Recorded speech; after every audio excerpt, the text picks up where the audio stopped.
வணக்கம் நண்பா. பரபரப்பா இயங்கிட்டு இருக்க டெல்லி சிட்டில ஜனவரி 24, 2011ல சிபிஐ மீட்டிங் நடக்குது. அந்த மீட்டிங்ல சிபிஐ அதிகாரி கேக்குறாரு, ஒரு வீட்ல ஏபிசிடின்னு 4 ஆட்கள் இருக்காங்க. இதுல சிடி கொலை செய்யப்பட்டுறாங்க. அப்போ அந்த கொலையை யார் பண்ணிருப்பா? ஏ அல்லது பி? அப்படிதானே? ஏன் இந்த ஆர்சி கேஸ்ல மட்டும் இவ்வளோ குழப்பங்கள் வருது? ஃபர்ஸ்ட் போலீஸ் ஒரு ரிப்போர்ட் கொடுத்தாங்க. நெக்ஸ்ட் சிபிஐயோட ஃபர்ஸ்ட் இன்வெஸ்டிகேஷன் டீம் வேற ஒரு ரிப்போர்ட் கொடுத்தாங்க. இப்போ நீங்க ஒரு ரிப்போர்ட்டை கொண்டு வந்திருக்கீங்க. இப்படி இவங்க மீட்டிங்ல டிஸ்கஸ் பண்ணிட்டு இருக்க வெளியே பத்திரிக்கைக்காரங்களும் மக்களும் பரபரப்பா காத்துட்டு இருக்காங்க, என்ன ரிப்போர்ட் வரப்போகுது அப்படின்னு. ஏன் இந்த ஆர்சி கேஸ்ல மட்டும் இவ்வளோ குழப்பங்கள்? ஏன் ஒவ்வொருத்தரும் மாத்தி மாத்தி ரிப்போர்ட் கொடுக்குறாங்க? அது மட்டும் இல்லாம இந்த கேஸை பெஸ்ட் டிடெக்டிவ்னால கூட சால்வ் பண்ண முடியல. ஆனா எனக்கு நம்பிக்கை இருக்கு, இந்த வீடியோவை கடைசி வரைக்கும் நீங்க பாத்தீங்கன்னா நீங்க கண்டுபிடிச்சிருவீங்கன்னு. இப்படி நீங்க கண்டுபிடிச்சீங்கன்னா கமெண்ட்ல சொல்லுங்க. அதுல பெஸ்ட் கமெண்ட அடுத்த வீடியோல கண்டிப்பா போடுவேன். இந்த கேஸை பத்தி பார்க்கறதுக்கு முன்னாடி நம்ம சேனலை நீங்க இன்னும் சப்ஸ்கிரைப் பண்ணல அப்படின்னா சப்ஸ்கிரைப் பண்ணிருங்க. வாங்க கண்டுபிடிக்கலாம். 13 வயசான ஆருஷி தல்வார் டெல்லி பப்ளிக் ஸ்கூல்ல படிச்சுட்டு வராங்க. இந்த பொண்ணுடைய அப்பா அம்மா ராஜேஷ் தல்வார் மற்றும் நுப்பூர் தல்வார் பல் மருத்துவரா இருந்துட்டு வராங்க. இவங்க 2 பேரும் மெடிக்கல் காலேஜ் படிக்கும் போதே லவ் பண்ணி 1989ல மேரேஜ் பண்றாங்க. 5 வருஷம் கழிச்சு தான் ஆருஷி மே 24, 1994ல பிறக்குறாங்க. ஆருஷி லேட்டா பிறந்ததுனாலேயே ஆருஷி மேல ரொம்ப பாசம் காட்டி அவங்க அப்பா வளர்க்குறாங்க. இப்படி இருக்க இவங்க 2 பேரும் யூபில உள்ள நொய்டால ஒரு கிளினிக் ஒன்று ஓபன் பண்றாங்க. அதனால இவங்க 2 பேரும் டெல்லியில இருந்து நொய்டாவுக்கு வராங்க. அப்படியே அங்க ஒரு பிளாட் சொந்தமா வாங்கி அங்கேயே தங்கவும் ஆரம்பிக்கிறாங்க. இப்போ நம்ம இந்த பிளாட்டை பத்தி பார்ப்போம். ஏன்னா இந்த கேஸ்ல ரொம்ப முக்கியமான இடமே இந்த பிளாட் தான். இந்த பிளாட் மொத்தம் 1300 சதுரடியை கொண்டது. இந்த பிளாட்ல மொத்தம் 3 பெட்ரூம் இருக்குது. ஒன்னு ராஜேஷ் தல்வாரும் நுப்பூர் தல்வாரும் தங்குறதுக்கான பெட்ரூம், இரண்டாவது ஆருஷி தல்வார் தங்குற பெட்ரூம், மூணாவதா இந்த வீட்டுல வேலை பார்த்துட்டு இருந்த ஹேம்ராஜ் தங்குற ரூம். இங்க வந்த கொஞ்ச நாள்லயே ராஜேஷ் தல்வார் ஒரு புதுசா இன்னொரு கிளினிக் ஓபன் பண்றாரு. ஒரு கிளினிக்ல ராஜேஷ் தல்வாரும் நுப்பூர் தல்வாரும் கப்புலா இருந்து நடத்திட்டு வராங்க. இன்னொரு கிளினிக்ல அவங்க ஃப்ரெண்டான அனிதாவும் அண்ட் துரானியும் இவங்களும் கப்புல் தான். இவங்க இன்னொரு கிளினிக்கை நடத்திட்டு வராங்க. இந்த கொலை நடந்த அன்னைக்கு, அதாவது மே 15, 2008, ஆருஷி அப்பாவான ராஜேஷ் தல்வார் அவருடைய கிளினிக்ல வேலையை முடிச்சுட்டு அதுக்கப்புறமா டெல்லிக்கு பக்கத்துல இருக்கிற மெடிக்கல் காலேஜ்ல டீச்சிங் பண்ண போயிருக்காரு. நுப்பூர் தல்வார் அவங்களுடைய கிளினிக்ல காலையில 9 மணில இருந்து சாயங்காலம் 7 மணி வரைக்கும் ஒர்க் பண்ணிட்டு வீட்டுக்கு வந்திருக்காங்க. அப்படியே 2 மணி நேரம் கழிச்சு ராஜேஷ் தல்வார் வீட்டுக்கு வராங்க. ராஜேஷ் தல்வாருடைய டிரைவர் உமேஷ் அவரை வீட்டு பக்கத்துல விட்டுட்டு கார் பார்க்கிங் வந்து கொஞ்சம் தள்ளி இருந்ததுனால அங்க கொண்டு போய் காரை விட்டுட்டு வீட்டுக்கு திரும்ப வந்திருக்காரு. அதாவது ராஜேஷ் தல்வாருடைய வீட்டுக்கு திரும்ப வந்து கார் சாவிய வீட்டுல வேலை பார்க்குற கேம்ராஜ் கிட்ட கொடுத்துட்டு போயிருக்காரு. இவரு தான் கேம்ராஜ லாஸ்டா உயிரோட பார்த்த ஆளு. உமேஷ் சாவியை கொடுத்துட்டு போனதுக்கு அப்புறமா 10 மணிக்கு ஆருஷி அவளுடைய அப்பா அம்மா எல்லாருமே குடும்பமா டின்னர் சாப்பிட்டுருக்காங்க. இவங்க சாப்பிட்டதுக்கு அப்புறம் ஹேம்ராஜும் சாப்பிட்டுருக்காரு. சாப்பிட்டதுக்கு அப்புறமா அவங்க ரூமுக்கு எல்லாரும் போயிருக்காங்க. இன்னும் கொஞ்ச நாள்ல ஆருஷிக்கு 14வது பிறந்த நாள் வர்றதுனால அவளுடைய அப்பா ஒரு வாரம் முன்னாடியே உனக்கு என்ன வேணுமா கேளு அப்படின்னு கேட்டிருக்காங்க. அதுக்கு ஆருஷி எனக்கு ஒரு கேமரா வேணும்பா அப்படின்னு கேட்டிருக்காங்க. ஸோ இவரும் கொலை நடந்த அன்னைக்கு தான் கேமராவை வாங்கிட்டு வந்திருக்காரு. இப்போ ஆருஷியோட அப்பா ராஜேஷ் தல்வார் பிறந்த நாள் அன்னைக்கு கொடுப்போம் அப்படின்னு ஒய்ஃபு கிட்ட வாங்கிட்டு வந்த கேமராவை காமிச்சிருக்காரு. ஆனா ஒய்ஃப் இப்பவே நம்ம கொடுத்துருவோம், எப்போ கொடுத்தா என்ன அப்படின்னு சொல்லி இவங்க இருந்த ரூம்ல இருந்து ஆருஷியோட ரூமுக்கு 10:10க்கு போயிருக்காங்க. இந்த கேமராவை கொடுத்த உடனே சந்தோஷத்துல துள்ளி குதிச்சிருக்கா அந்த பொண்ணு. அதுக்கப்புறமா இவங்க கூட சேர்ந்து சில செல்ஃபிகளும் எடுத்திருக்கா ஆருஷி. ஆருஷிக்கு பேசிக்காவே போட்டோ எடுக்கிறதுனா ரொம்ப ரொம்ப பிடிக்குமா.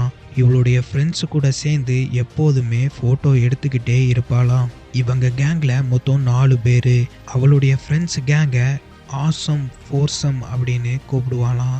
இவங்க எப்போதுமே ஒன்றா தான் இருப்பாங்களாம். ஸ்கூலில் எப்போதுமே ஒன்றா தான் இருப்பாங்களாம். வீட்டுக்கு வந்தால் கூட சில நேரங்களில் எப்போதுமே ஒன்றா சேர்ந்து படிப்பாங்களாம். சில நேரங்களில் அப்படியே படிச்சுட்டு ஒரே வீட்டில் மொத்தமாக தூங்கிடுவாங்களாம். இப்படி இவங்க ரொம்ப க்ளோஸாக இருப்பாங்களாம். அன்னைக்கு ஆருஷியோட அப்பா அம்மா கேமராவை கொடுத்துட்டு போனதுக்கப்புறம் மொத்தம் 23 ஃபோட்டோ அந்த கேமராவில் எடுத்திருக்கா. அதில் 18 ஃபோட்டோவை டெலீட்டும் பண்ணியிருக்கா. இது ஆருஷிக்கு பிடிக்காம பண்ணியிருக்கலான்னு எல்லாரும் சொல்றாங்க. ஆனா சிலர் வேற ஏதாவது காரணம் கூட இருக்கலாம் அப்படின்னு சொல்றாங்க. சரி, இதை பத்தி நம்ம லாஸ்டா பார்ப்போம். அந்த கேமராவை பார்க்கும்போது லாஸ்டா 10:20க்கு இவ ஒரு செல்ஃபி எடுத்திருக்கா. அவ கூட யாருமே இல்லை, இவ மட்டும் தனியா இருந்து எடுத்திருக்கா. அதுக்கப்புறம் 11 மணிக்கு ராஜேஷ் அவர்களுக்கு இன்டர்நெட் தேவைப்பட்டிருக்கு. இன்டர்நெட் ரோட்டர் ஆருஷியோட ரூம்ல இருக்கிறதுனால ராஜேஷ் தல்வார் அவருடைய ஒய்ஃபு கிட்ட போய் ஆன் பண்ணிட்டு வா அப்படின்னு சொல்லி அனுப்பியிருக்காரு. ஸோ 11 மணிக்கு நுப்பூர் தல்வார் ஆருஷியோட ரூமுக்கு போறாங்க. அப்போ ஆருஷி ஃபேமஸான புக்கான தி 3 மிஸ்டேக் ஆஃப் மை லைஃப் அப்படிங்கிற புக்கை படிச்சுட்டு இருந்திருக்காங்க. இப்போ தான் ஆருஷிய அவங்க அம்மா உயிரோட கடைசியா பார்த்துருக்காங்க. இன்டர்நெட் ரோட்டரை ஆன் பண்ணிட்டு ஆருஷி கிட்ட குட் நைட் அப்படின்னு சொல்லிட்டு கதவை அடைச்சிட்டு போயிடுறாங்க. ஆருஷியோட ரூம் கதவு ஆட்டோமேட்டிக்கா இயங்கக்கூடியது. அதாவது நீங்க ஹோட்டலுக்கு போயிருந்தீங்கன்னா அங்க எப்படி இருக்குமோ அப்படிதான் இருக்கும். ஒன்ஸ் கதவை லாக் பண்ணிட்டாங்க அப்படின்னா உள்ள இருந்து தான் ஓபன் பண்ணலாம். வெளியே இருந்து ஓபன் பண்ணணும் அப்படின்னா கண்டிப்பா கீ தேவை, இல்லைன்னா வெளியே இருந்து ஓபன் பண்ண முடியாது. ஆனா அன்னைக்கு அவங்க அம்மா கதவை மூடிட்டு தான் போயிருக்காங்க. அப்படிதான் ஒரு இன்டர்வியூலையும் சொல்லியிருக்காங்க. அப்புறமா ராஜேஷ் தல்வார் லேப்டாப்ல ஷேர் மார்க்கெட் அப்டேட்ஸ் எல்லாமே பார்த்துட்டு சில மெயில்ஸையும் அனுப்பியிருக்காங்க. அவர் கடைசியா 11:37க்கு கடைசி மெயிலை அனுப்பியிருக்காரு. அதுக்கப்புறமா 11:41க்கு அந்த லேப்டாப்பை பவர் ஆஃப் பண்ணியிருக்காரு. இங்க தான் போலீஸுக்கு ஒரு சின்ன கன்ஃபியூஷன். இன்டர்நெட் ரோட்டார் 12:08 வரைக்கும் ஆன்ல இருந்ததா காட்டுது. அது வரைக்கும் யாரோ யூஸ் பண்ணியிருக்காங்க அப்படின்னு காமிக்கு. நான் ராஜேஷ் தல்வார் 11:41க்கே பவர் ஆஃப் பண்ணிட்டாரு, ஐ மீன் லேப்டாப்பை. அப்போ அந்த 30 நிமிஷம் யாரு யூஸ் பண்ணியிருப்பா அப்படின்னு அவங்க யோசிச்சுட்டு இருக்க. அதுக்கப்புறமா செக் பண்ணி பார்க்குறாங்க. 12 மணிக்கு அப்புறம் கூட அந்த ரோட்டார் ஆன் ஆஃப் ஆகியிருக்கு. ஸோ இது சம் மிஸ்டேக்காக கூட இருக்கலாம் அப்படின்னு அதை அப்படியே விட்டுட்டாங்க. ஆனால் ஒன்று மட்டும் கன்ஃபார்ம், ராஜேஷ் தல்வார் 12 மணிக்கு முன்னாடியே லேப்டாப்பை ஆஃப் பண்ணிட்டு தூங்க போயிடுறாரு. இதுக்கு அப்புறம் தான் நைட்டு 12 மணில இருந்து காலையில 6 மணி வரைக்கும் என்னதான் நடந்துச்சுன்னு இப்போ வரைக்கும் யாராலையும் ஒரு முடிவுக்கு வர முடியல. சரி, 12 மணிக்கு முன்னாடியே எல்லாரும் அவங்க ரூமுக்கு தூங்க போயிட்டாங்க. அதாவது ஆருஷி ஒரு பெட்ரூம்லயும் அவளுடைய அப்பா அம்மா இன்னொரு பெட்ரூம்லயும் அங்க ஒர்க் பண்ற ஹேம்ராஜ் இன்னொரு ரூம்லயும் தூங்க போயிட்டாரு. இந்த இடைப்பட்ட கேப்ல என்னதான் நடந்துச்சு அப்படிங்கிறத பாக்குறதுக்கு முன்னாடி காலையில நடந்ததுல இருந்து பார்ப்போம். காலையில 6 மணி ஆகுது. அவங்க வீட்டுல சமையல் பண்ணி கொடுத்துட்டு இருந்த பாரதி அவங்க காலிங் பெல்ல அடிக்கிறாங்க. எப்போதுமே ஒரு பெல் அடிச்ச உடனேயே ஹேம்ராஜ் கதவை திறந்து விட்டுருவாரு. அன்னைக்கு அவரு கதவை திறக்கல. இவங்க திரும்ப காலிங் பெல்ல அடிக்கிறாங்க. 6:15 வரைக்கும் காலிங் பெல்ல தொடர்ந்து அடிச்சிட்டு இருக்காங்க. இந்த ராஜேஷ் தல்வாரும் நுப்பூர் தல்வாரும் எப்போதுமே லேட்டா எந்திரிக்கிற பழக்கத்தை உடையவங்க. அதாவது 8 மணிக்கு மேலதான் எந்திரிப்பாங்களாம். இன்னைக்கு காலிங் பெல் தொடர்ந்து அடிச்சுக்கிட்டே இருந்ததுனால நுப்பூர் தல்வார் கதவை திறக்க வராங்க. பட் அந்த கதவை வெளியே இருந்து யாரோ லாக் பண்ணிருக்காங்க. இவங்க வீட்டோட கதவு அமைப்பு எப்படின்னா, ஃபர்ஸ்ட் ஒரு மெட்டல் டோர் இருக்கு, அடுத்ததா இன்னொரு மெட்டல் டோர் இருக்கு, அதுக்கு அடுத்ததா தான் இன்னொரு உட்டன் டோர் இருக்கு.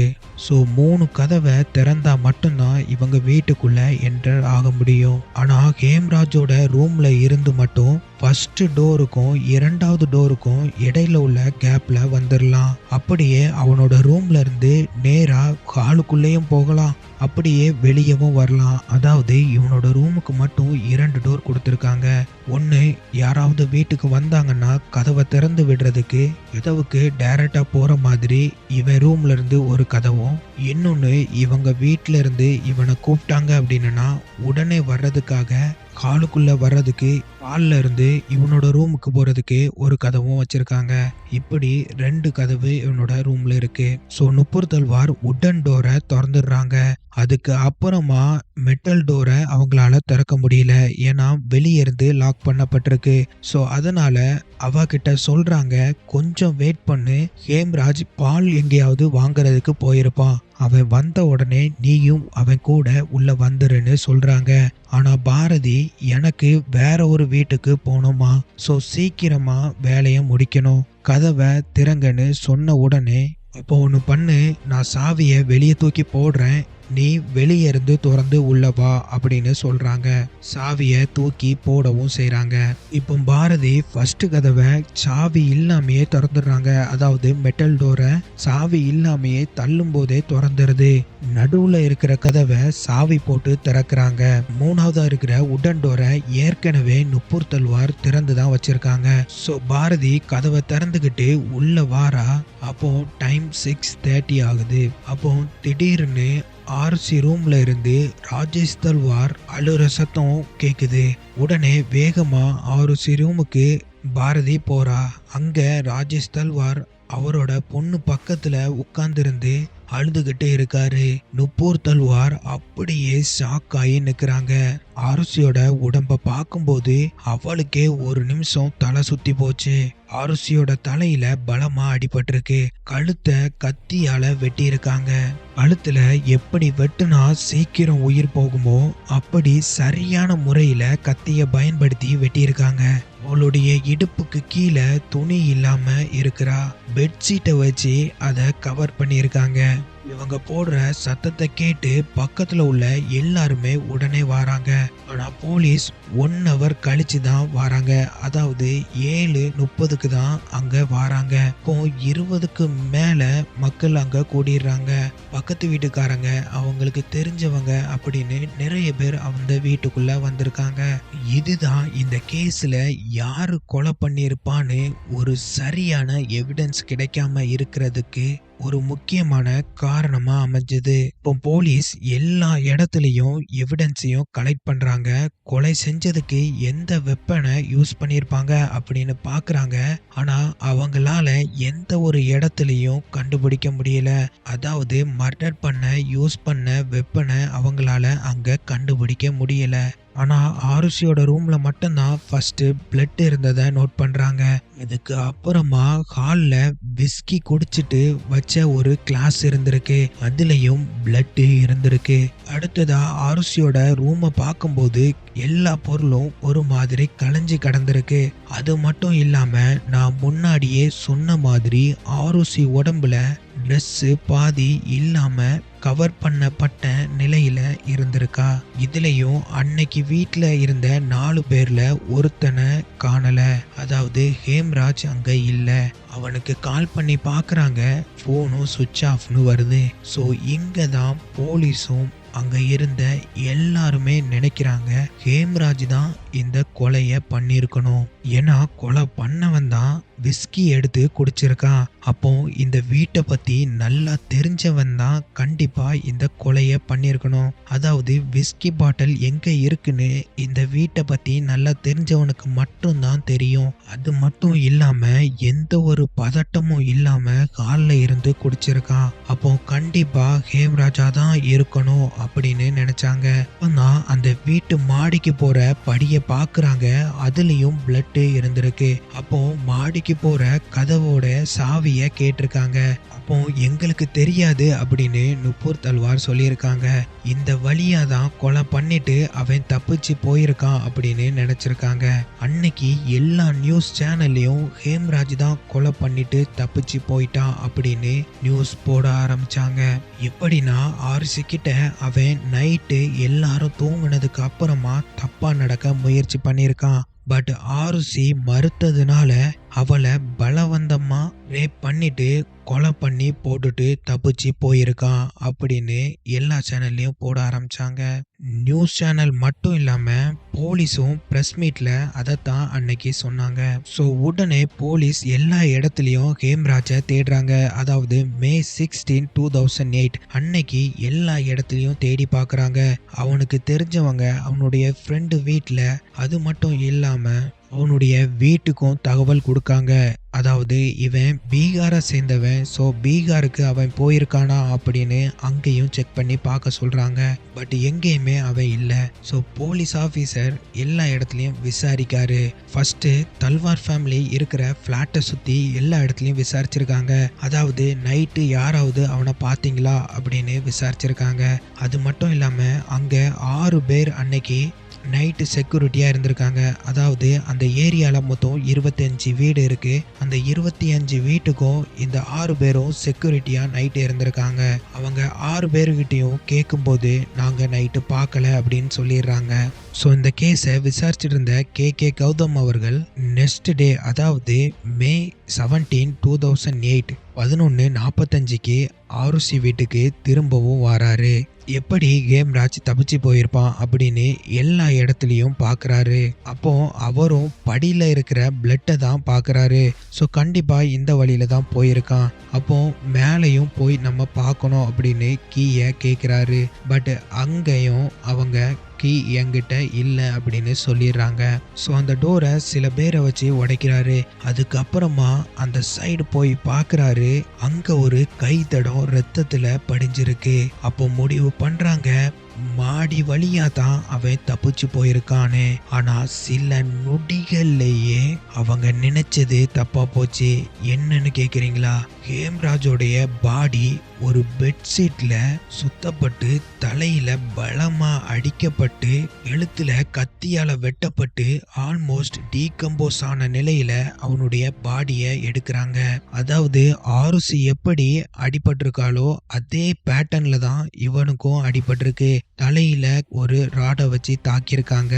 அதுக்கப்புறமா அவனுடைய கழுத்தை வெட்டியிருக்காங்க. இதே மாதிரி தான் ஆருசிக்கும் பண்ணியிருக்காங்க.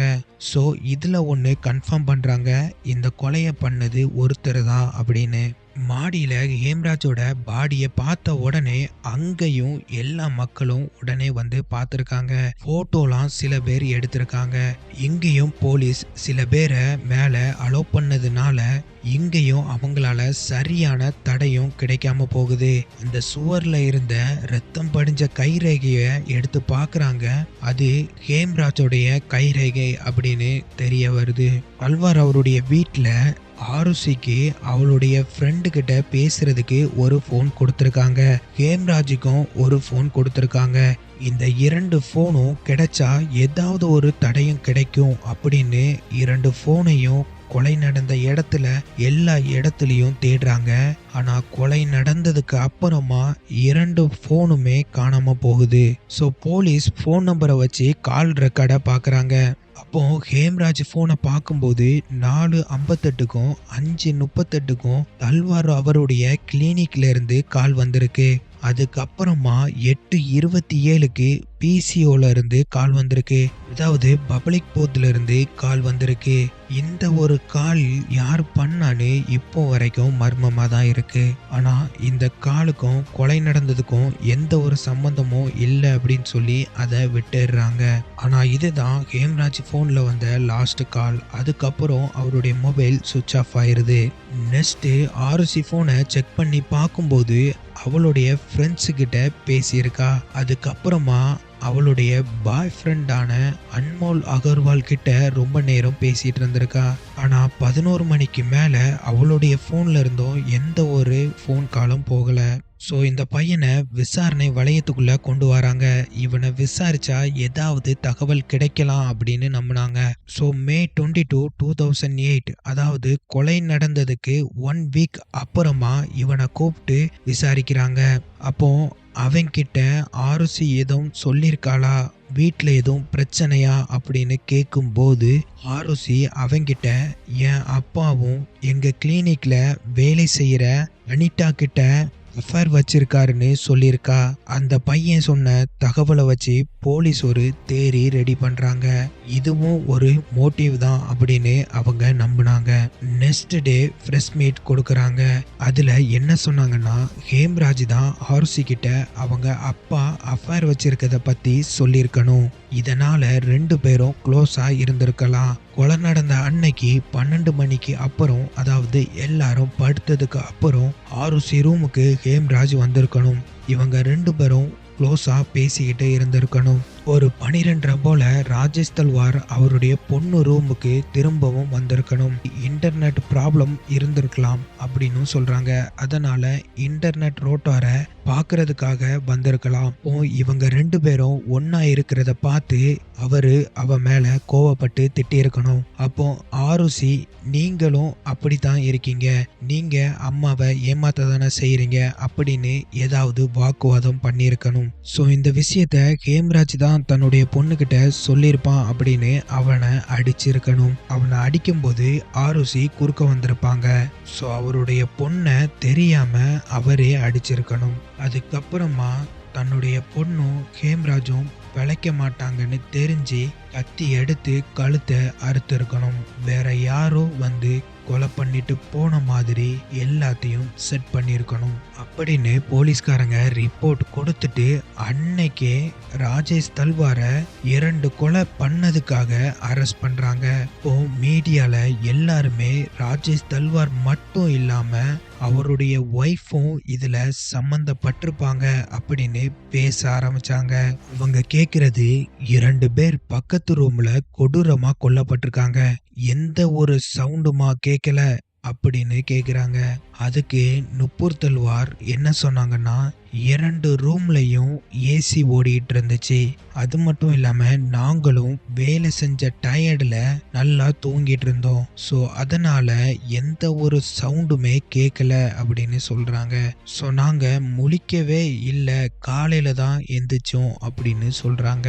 அப்போ எல்லாருமே, அது எப்படி சாத்தியம், 2 ரூமோட மதிலும் ஒண்ணுதான், அதுவும் பிளைவுட்ல தான் செஞ்சிருக்காங்க, அப்போ எப்படி கேட்காம இருக்கும் அப்படின்னு கேக்குறாங்க. அதுக்கு அவங்க செங்கலை வச்சு தான் கட்டியிருக்காங்க, அதுக்கு மேல தான் மாடலுக்காக பிளைவுட் பண்ணியிருக்காங்க அப்படின்னு ஒரு இன்டர்வியூல அடுத்த நாளே சொல்லியிருக்காங்க. பட் என்னவா இருந்தாலும் பக்கத்து ரூம்ல கேட்குற சத்தம் நமக்கு எப்படி கேட்காம இருக்கும்? அது மட்டும் இல்லாம அந்த வீட்டுக்குள்ள யாருமே கதவை உடைச்சிட்டு வந்ததா எந்த ஒரு அறிகுறியுமே இல்லை. அப்போ கொலைகாரனுக்கு கதவை திறந்து தான் விட்டுருக்கணும். அது 50% ஆருஷியோட அம்மா அப்பாவா இருக்கலாம், அல்லது ஹேம்ராஜா இருக்கலாம், ஆருஷியா கூட இருக்க வாய்ப்பு இருக்கு. ஏன் இன்னொருத்தர் இந்த வீட்டுக்குள்ள வந்திருப்பாரு, கண்டிப்பா அவங்க அம்மா அப்பா தான் கொலை பண்ணியிருப்பாங்கன்னு சிலர் நினைக்கலாம். நீங்க நல்லா கவனிச்சிங்கன்னா தெரியும், 100% இன்னொரு ஆள் இதுல சம்பந்தப்பட்டிருக்காரு. அது எப்படின்னு நான் லாஸ்டா சொல்றேன். ராஜேஷ் தல்வார் அரெஸ்ட் ஆன அன்னைக்கு எல்லா மீடியாலையும் ராஜேஷ் தல்வார் தான் அவருடைய மகளை கொன்னுட்டாருன்னு சொல்ல ஆரம்பிச்சாங்க. அடுத்த நாள் அவங்க ஒய்ஃபான நுப்பூர் தல்வார் NTTVல ஒரு இன்டர்வியூ கொடுக்கறாங்க. அதுல அவங்க, ராஜேஷ் ஒரு நல்ல ஃபாதர், ஆருஷி என்ன கேட்டாலும் வாங்கி கொடுப்பாரு, அவளுடைய 14வது பிறந்த நாளுக்கு நாங்க பெருசா பிளான் பண்ணியிருந்தோம், அப்போ ஆருஷி கிட்ட உன் ஃப்ரெண்ட்ஸு, அவங்களுடைய ஃபேமிலி அப்படின்னு உனக்கு தெரிஞ்ச எல்லாத்தையும் கூப்பிடுன்னு சொன்னாரு. அதுக்கு ஆருஷி, அப்பா நிறைய செலவாகுமேன்னு கேட்டா, அதெல்லாம் ஒண்ணுமில்ல, எவ்வளோ செலவானாலும் பரவாயில்ல, உனக்காகத்தானே நான் எல்லாத்தையும் செய்கிறேன் அப்படின்னு சொன்னாரு. அப்படி அவருடைய பொண்ணை எப்போதுமே பாசமாக தான் வளர்த்துட்டு வந்தாரு. இப்படி இருக்கும்போது அவருடைய பொண்ணை அவர் எப்படி கொலை பண்ணியிருப்பாரு? சரி, நீங்க சொல்ற மாதிரி அவர் கொலை பண்ணியிருந்தா எப்படி காலையில வரைக்கும் என் கூட பெட்ல தூங்கிட்டு இருக்க முடியும்? 2 பேரை கொடூரமா கொலை பண்ணிட்டு எப்படி அவரால் நார்மலா ரியாக்ட் பண்ண முடியும்? நாங்க என்ன மிருகமா, எந்த ஒரு ஃபீலிங்ஸும் இல்லாம இருக்க அப்படின்னு சொல்றாங்க. அதுக்கு அப்புறம் சோசியல் மீடியால எல்லாரும் கிண்டல் பண்ண ஆரம்பிச்சாங்க. அவங்க போலியா அழுறாங்க, சும்மா நடிக்கிறாங்க, அப்படி இப்படின்னு எல்லாம் போட ஆரம்பிச்சாங்க. அது மட்டும் இல்லாம இவளும் சேர்ந்து தான் அந்த பொண்ணை கொன்னிருக்கணும் அப்படின்னு சொல்ல ஆரம்பிச்சாங்க. சோசியல் மீடியால எல்லாருக்கும் ஒரே கேள்விதான், எப்படி எந்த சத்தமும் கேட்கல? நான் முன்னாடியே சொன்ன மாதிரி ஆருஷி அம்மா அப்பா டோரை லாக் பண்ணி வச்சிருந்திருக்காங்க. 2 ஏசியும் ஓடிக்கிட்டு இருந்திருக்கு. அது மட்டும் இல்லாம ஆருஷிக்கு தடுமம் பிடிச்சு இருந்திருக்கு. அதனால அவளால சத்தம் போட முடியாம இருந்திருக்கலாம் அப்படின்னு சொல்லியிருக்காங்க. ஸோ இவங்க இப்படி சொல்ல போலீஸ் அந்த ஃப்ளாட்டுக்கே போறாங்க. இவங்க சொன்ன மாதிரியே 2 ஏசியையும் ஆன் பண்றாங்க. ரூமோடைய டோரை க்ளோஸ் பண்றாங்க. அப்படி ரீக்ரியேட் பண்றாங்க. இப்போ ஒருத்தரை படியில ஏற விட்டு சத்தம் கேக்குதான்னு நோட்டீஸ் பண்றாங்க. அது மட்டும் இல்லாம ஆருஷியோட ரூம்ல இருந்து ஒரு ஸ்டிக்கை வச்சு ஒருத்தரை அடிச்சா என்ன சத்தம் வருமோ, எப்படிலாம் சத்தம் போடுவாங்களோ அப்படி சத்தத்தை எழுப்பி அந்த ரூம்ல எவ்வளோ சவுண்டு கேட்குது அப்படின்னு செக் பண்றாங்க. அப்படி அவங்க செக் பண்ணும்போது சவுண்டு ரொம்ப மெதுவாக தான் கேட்டுச்சு அப்படின்னு போலீஸ் சொல்லியிருக்காங்க. அப்புறமா சிலர் கேட்டாங்க, ஏன் போலீஸ் கிட்ட நுப்பூர் தல்வார் என் பொண்ணை கொலை பண்ணது ஹேம்ராஜ் தான் அப்படின்னு சொன்னாங்க. ஏன் போலீஸை திசை திருப்பினாங்க? அவங்க இப்படி பிளான் பண்ணி தான் பண்ணியிருக்காங்க அப்படின்னு சொல்ல, சிலர் அதுக்கு பதில் கொடுக்கிற விதமா என்ன சொன்னாங்கன்னா, காலையில எந்திக்கும் போது பொண்ணு கொடூரமா கொலை பண்ணப்பட்டு செத்து கிடக்குறா. அவங்க வீட்டில் இருந்த வேலைக்காரனை காணல. அப்போ யாரா இருந்தாலும் என்ன சொல்லுவாங்க? நீங்களா இருந்தாலும் சரி, நானா இருந்தாலும் சரி, கண்டிப்பா வேலைக்காரன் தான் என் பொண்ணை கொலை பண்ணிட்டு போயிட்டான்னு சொல்லுவாங்க. அஃப்கோர்ஸ் அதான் சொல்லுவாங்க. ஸோ அப்படிதான் அவங்களும் சொல்லியிருப்பாங்க. ஸோ இப்படி பல குழப்பங்களோடு இந்த கேஸ் இருந்த உடனே மே 31, 2008, அதாவது இந்த கொலை நடந்து 2 வீக்ஸ்லயே இந்த கேஸை சிபிஐ கிட்ட ஒப்படைக்கிறாங்க. இவங்க இந்த கேஸை விசாரிக்கும் போது பல திருப்பங்கள் வருது. பலரும் எதிர்பார்க்காத விஷயங்கள் எல்லாத்தையும் கண்டுபிடிக்கிறாங்க. சிபிஐ கேஸை எடுத்த உடனே முதல்ல வீட்ல இருந்து ஆரம்பிக்கிறாங்க. அங்க போய் எல்லாத்தையும் பார்க்கறாங்க. அப்போ அவங்க ஹேம்ராஜ் ரூம்ல இன்னொருத்தர் வந்திருக்காரு அப்படின்னு சந்தேகம் வரக்கூடிய அளவுல நிறைய விஷயங்கள் இருக்கு அப்படின்னு நோட் பண்றாங்க. அங்க பியர் பாட்டில், விஸ்கி பாட்டில், 4 கிளாஸ் அப்படின்னு எல்லாமே இருந்திருக்கு. அப்போ அன்னைக்கு நைட்டு எல்லாரும் தூங்குனதுக்கு அப்புறமா ஹேம்ராஜ் அவருடைய ஃப்ரெண்ட்ஸை வர சொல்லியிருக்கலாம். அப்பந்தான் எல்லாரும் சேர்ந்து குடிச்சிருப்பாங்க. அது மட்டும் இல்லாம அவங்க ஹேம்ராஜ் பெட்ல இருந்து வேற ஆட்களும் வந்திருக்காங்க அப்படிங்கிற சாம்பிளை எடுக்கிறாங்க. இப்போ அவங்க முதல்ல சந்தேகப்பட்டது ராஜேஷ் தல்வார் கிளினிக்ல ஒர்க் அசிஸ்டா இருந்த கிருஷ்ணாவை தான் ஃபர்ஸ்ட் சந்தேகப்பட்டு அவனை அரெஸ்ட் பண்றாங்க. ஏன்னா கிருஷ்ணாவும் ஹேம்ராஜும் நேபாளத்தை சேர்ந்தவங்க. அது மட்டும் இல்லாம ஹேம்ராஜ் தான் கிருஷ்ணாவை வேலைக்கு சேர்த்து விட்டுருக்காரு. அதுவும் இவன் தான் தல்வார் வீட்டு பக்கத்திலேயே இருக்கிறான். இது மட்டும் இல்லாம ராஜேஷ் தல்வாரும் சிபிஐ கிட்ட ஒரு விஷயத்த சொல்லியிருக்காரு. கொலை நடக்கிறதுக்கு 2 நாள் முன்னாடி நான் கிருஷ்ணாவை முன்பணம் கேட்டதுக்காக ரொம்ப திட்டுனேன் அப்படின்னு சிபிஐ கிட்ட சொல்லியிருக்காரு. ஸோ கிளீன் மோட்டிவ் இருக்கு அப்படின்னு கிருஷ்ணாவை சிபிஐ அரெஸ்ட் பண்றாங்க. ஸோ ஜூன் 12, 2008 அன்னைக்கு கிருஷ்ணாவை பாலிகிராஃப் டெஸ்ட் பண்றாங்க. அந்த டெஸ்டோட வீடியோவை 2015 அன்னைக்கு யூடியூப்ல லீக் பண்றாங்க. இதுல அவன் என்ன சொல்றான் அப்படின்னா, ராஜ்குமாரும் ஷாம்புவும் அன்னைக்கு ஹேம்ராஜோடைய ரூமுக்கு வந்தாங்க. இப்போ அவங்க கேக்குறாங்க, ஹேம்ராஜை யாரு கொன்னது? அதுக்கு அவன் ராஜ்குமாரா இருக்கலாம், பக்கத்துல உள்ளவங்களா இருக்கலாம் அப்படின்னு உளத்துறான். பக்கத்துல உள்ளவனா யார் அது அப்படின்னு கேட்கும்போது அது ஷாம்பு அப்படின்னு அவன் சொல்றான். ஷாம்புனா யாரு அப்படின்னு பார்க்கும்போது பக்கத்திலேயே ஒர்க் பண்ற விஜய் மந்தால் அப்படிங்கிறவனுடைய நிக்நேம் தான் ஷாம்பு அப்படின்னு கண்டுபிடிக்கிறாங்க. ஸோ ராஜ்குமாரையும் விஜய் மந்தாலையும் உடனே அரெஸ்ட் பண்றாங்க. இப்போ புதுசா 3 பேர் இந்த கேஸ்ல அரெஸ்ட் பண்ணியிருக்காங்க. அரெஸ்ட் பண்ண 3 பேரையும் தனித்தனி ரூம்ல வச்சு சிபிஐ விசாரிக்க ஆரம்பிக்கிறாங்க. அன்னைக்கு நைட்டு என்ன நடந்துச்சு அப்படின்னு ஒவ்வொரு கேள்வியா கேட்க ஆரம்பிக்கிறாங்க. அப்படி விசாரிக்கும் போது அவங்க தான் கொலை பண்ணதா ஒத்துக்கிட்டாங்க அப்படின்னு சிபிஐ அதிகாரி அருண்குமார் ஜூலை 11, 2008 அன்னைக்கு பிரஸ் மீட் கொடுக்கறாரு. அதாவது அன்னைக்கு நைட்டு 11 மணிக்கு மேல ஹேம்ராஜ் அவங்க 3 பேரையும் வீட்டுக்கு கூப்பிட்டுருக்காரு. ஃபர்ஸ்ட் கிருஷ்ணா வந்திருக்கான். அப்போ 2 பேரும் குடிச்சிருக்காங்க. கொஞ்ச நேரம் கழிச்சு விஜய் மந்தாலும் ராஜ்குமாரும் வந்திருக்காங்க. அவங்களும் அவங்க கூட சேர்ந்து குடிச்சிருக்காங்க. அப்போ ஆருஷியை பத்தி எல்லாருமே பேசியிருக்காங்க. அப்படி பேசும்போது அந்த பிள்ளை மேல அவங்களுக்கு ஆசை வந்திருக்கு. ஸோ அதனால அவளுடைய ரூமுக்கு ஹேம்ராஜை கூட்டிட்டு போக சொல்லியிருக்காங்க. அங்க போனதும் ஃபர்ஸ்ட் அவகிட்ட தப்பா நடக்க முயற்சி பண்ணியிருக்காங்க. அப்போ ஆருஷி நோ சொன்னதுனால அவளை ஒரு கம்பியை வச்சு அடிச்சிருக்காங்க. அதுக்கப்புறம் எல்லாரும் அவகிட்ட தப்பா நடந்திருக்காங்க.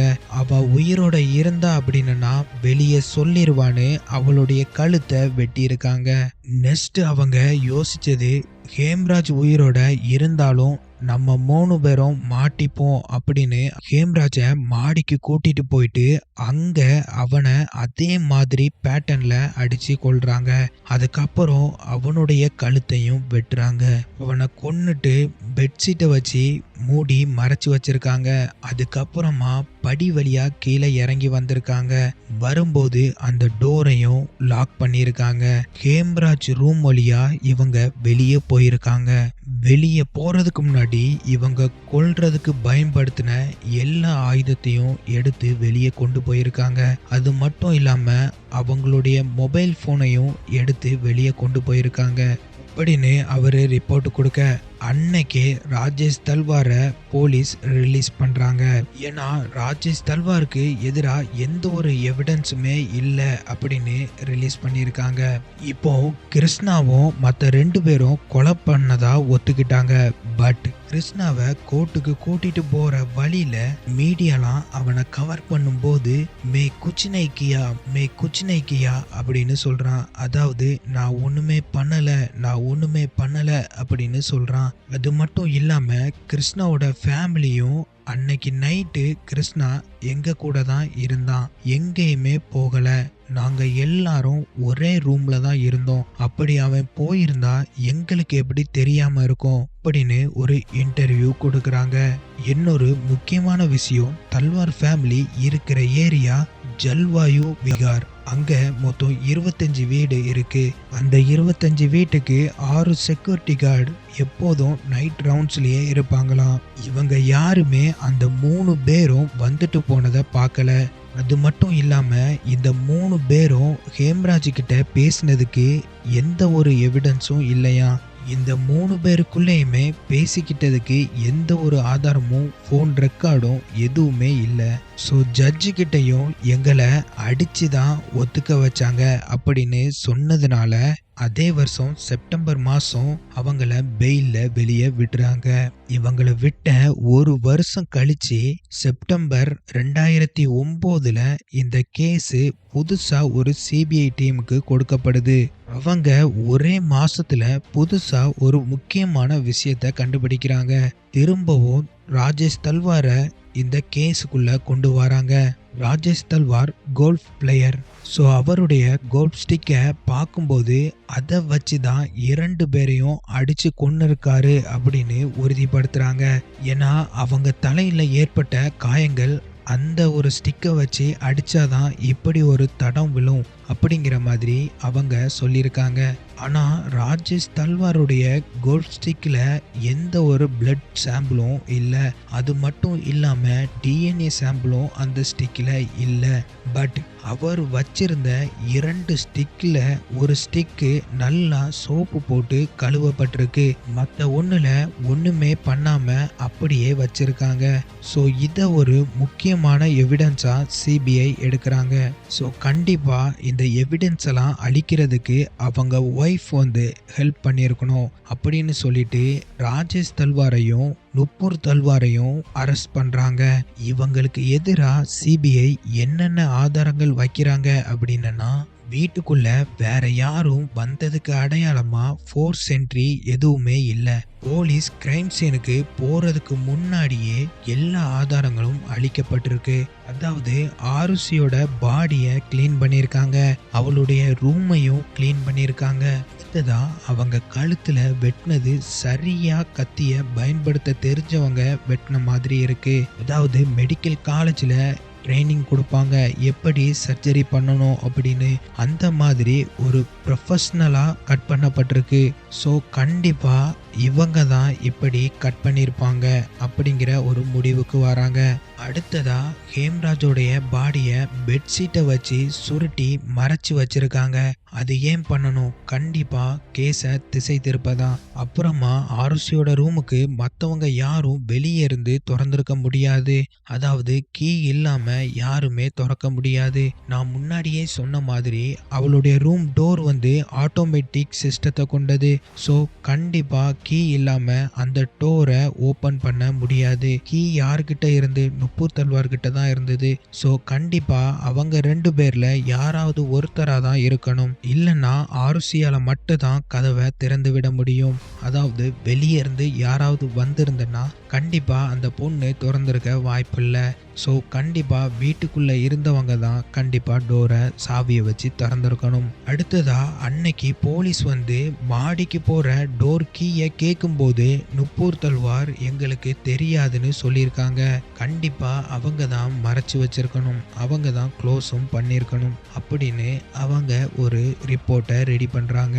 ஸோ நான் இன்ட்ரோல சொன்ன மாதிரி ஜனவரி 24, 2011 சிபிஐ புதுசா ஒரு இந்த மாதிரி ரிப்போர்ட் கொடுக்குறாங்க. இதுக்கு அப்புறமா ராஜேஷ் தல்வார் மேல மக்கள் நிறைய பேர் கோபம் கொள்றாங்க. ஏன் ரோட்ல அவர் நடந்து போயிட்டு இருக்கும்போது சிலரால அவரு தாக்கப்படுறாரு. இந்த ரிப்போர்ட்டுக்கு அப்புறம் 6 மாசம் கோர்ட் ட்ரையல் போகுது. அதுக்கப்புறம் 2 பேரையும் ஆயுள் தண்டனையில உள்ள தூக்கி வைக்கிறாங்க. அதாவது ஆருஷியோட அம்மா அப்பா 2 பேரையும் கோர்ட் உள்ள தூக்கி வைக்குது. அதுக்கப்புறம் அவங்க 2 பேரும் உயர்நீதிமன்றத்துல மேல்முறையீடு போறாங்க. அங்க 2017 எந்த ஒரு எவிடன்ஸும் அவங்களுக்கு எதிராக இல்லை, இது அவங்கள அரெஸ்ட் பண்றதுக்கு போதாது அப்படின்னு சொல்லி அவங்கள வெளியே விட்டுடுறாங்க. ஸோ இந்த கேஸ்ல புதுசா எந்த ஒரு அப்டேட்டுமே இல்லை. இந்த கேஸ் இப்போ வரைக்கும் அன்சால்வா தான் இருக்கு. எனக்கு இந்த கேஸை படிக்கும்போது ஃபர்ஸ்ட் எனக்கு தோணுனது, வீடு அப்படின்னா பாதுகாப்பு. அதுவும் அம்மா அப்பா வீட்டில் இருந்தா ரொம்ப தைரியமா இருப்பாங்க. ஆனா அங்கேயும் பாதுகாப்பு இல்லைன்னா சரி நண்பா. ஆனா எனக்கு ஒரு கேள்வி மட்டும் மனசுக்குள்ள ஓடிக்கிட்டே இருக்கு. முத்திய வச்சுதான் கழுத்தை வெட்டியிருக்காங்க, அப்போ அந்த கத்தி எங்க போச்சு? ஸ்ட்ரிக்கை வச்சுதான் தலையில அடிச்சிருக்காங்க அப்படின்னு சொன்னாங்க. அப்போ அந்த ஸ்ட்ரிக்கு எங்க போச்சு? ஃபர்ஸ்ட் நாள் எதுக்கு போலீஸ் கண்டுபிடிக்காம இருந்தாங்க? அதுக்கப்புறமா ஆருஷியோட மொபைல் 4 கிலோமீட்டர் தள்ளி இருந்து ஒரு ஆள் எடுத்திருக்காரு, அது எப்படி அங்க போச்சு? ஹேம்ராஜோடைய மொபைல் இப்போ வரைக்கும் கண்டுபிடிக்கப்படல, அது எங்க போச்சு? ஐ மீன் எவிடன்ஸ் எல்லாம் எப்படி காணாம போச்சு? ஆருஷியோட அப்பா அம்மா வீட்டை விட்டு வெளியே போகல. அப்படி அவங்க போயிருந்தா ஹேம்ராஜோட பாடிய வெளியே கண்டிப்பா கொண்டு போயிருப்பாங்க. அப்படி கொண்டு போய் எங்கேயாவது புதைச்சி வச்சிருப்பாங்க. ஏன் வீட்டு மாடியிலேயே போட்டுட்டு போறாங்க? ஸோ அவங்க கண்டிப்பா வெளியே போகல. அப்போ அந்த 5வது நபர் யாரு? Who is the fellow? இதுதான் என்னோட கேள்வி. அது யாரா இருக்கும்? இந்த கேஸை பத்தி ஃபுல் டீட்டெயிலா பார்த்தீங்க. இப்போ உங்ககிட்ட இந்த கேஸை பத்தி ரிப்போர்ட் எழுத கொடுத்தா என்ன கொடுப்பீங்க? யாரு பண்ணிருப்பா? கமெண்ட்ல கண்டிப்பா சொல்லிட்டு போங்க. அப்படியே சப்ஸ்கிரைப், லைக், ஷேர் பண்ணிட்டு போயிருங்க. நன்றி, வணக்கம்.